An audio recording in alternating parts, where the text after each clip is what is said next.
दोस्तों, आज हम लोग जानेंगे महात्मा गांधी के बारे में। तो दोस्तों चलिए शुरू करते हैं उनका संपूर्ण जीवन परिचय सिर्फ 15 पॉइंट में। पहला है, महात्मा गांधी जी का जन्म भारत में गुजरात के पोरबंदर नामक स्थान पर 2 अक्टूबर 1869 को हुआ था। उनका पूरा नाम मोहनदास करमचंद गांधी था। दूसरा है, उनके पिता करमचंद गांधी सनातन धर्म की पंसारी जाति से संबंध रखते थे और ब्रिटिश राज के समय काठियावाड़ की एक छोटी सी रियासत पोरबंदर के दीवान अर्थात प्रधानमंत्री थे। तीसरा है, उनकी माता पुतलीबाई परिणामी वैश्य समुदाय की थी। पुतलीबाई करमचंद की चौथी पत्नी थी। चौथा है, मई 1883 में 13.5 वर्ष की आयु पूर्ण करते ही उनका विवाह 14 वर्ष की कस्तूरबाई मक्कन जी से कर दिया गया। बाद में उसके नाम को छोटा कर कस्तूरबा कर दिया गया। पांचवा है, 4 सितंबर 1888 को Gandhi ji university college London में कानून की पढ़ाई करने और बैरिस्टर बनने के लिए इंग्लैंड चले गए।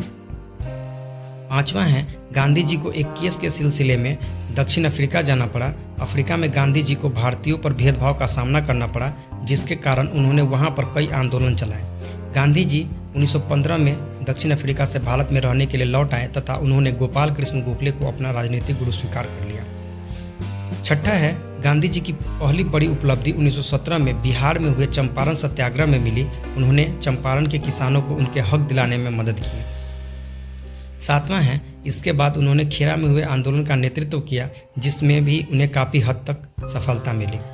सातवां है, फिर उन्होंने खिलाफत आंदोलन का नेतृत्व किया तथा उसके बाद उन्होंने 1920 में असहयोग आंदोलन को शुरू किया, जो कि उनका भारत में पहला जन आंदोलन था। लेकिन फरवरी 1922 में चौड़ी चौरा में हुए हिंसा के कारण उन्होंने इसे बंद करने का निर्णय लिया।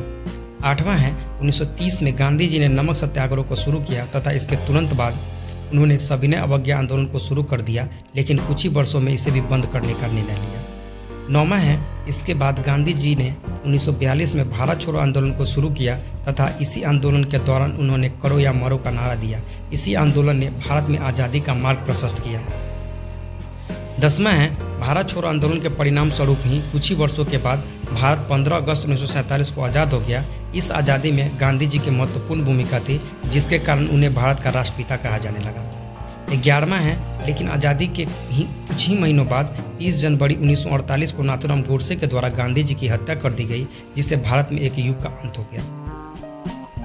अगला है, गांधी जी एक सफल लेखक थे। कई दशकों तक वे अनेक पत्रों का संपादन कर चुके थे, जिसमें हरिजन, इंडियन ओपिनियन, यंग इंडिया आदि सम्मिलित हैं। गांधी जी के द्वारा मौलिक रूप से लिखित 4 पुस्तकें भी हैं। पहला है हिंद स्वराज, दूसरा है दक्षिण अफ्रीका के सत्याग्रह का इतिहास, तीसरा है सत्य के साथ प्रयोग, जो कि उनकी आत्मकथा है, तथा चौथा है गीता पदार्थ को सहित संपूर्ण गीता की टीका। अगला है, महात्मा गांधी के जन्मदिन के अवसर पर भारत में प्रत्येक वर्ष 2 अक्टूबर को राष्ट्रीय छुट्टी होता है तथा संयुक्त राष्ट्र संघ ने भी 2 अक्टूबर को अंतर्राष्ट्रीय अहिंसा दिवस के रूप में मनाने का निर्णय लिया है। दोस्तों, ये वीडियो आपको कैसा लगा हमारे कमेंट बॉक्स में ज़रूर बताइएगा। अगर इस पर आप पूरा फुल डिटेल्स वीडियो चाहते हैं तो भी आप कमेंट करके बता सकते हैं। अगर ये वीडियो अच्छा लगे तो हमारे चैनल को लाइक कीजिए और सब्सक्राइब जरूर कर लीजिएगा। Thank you.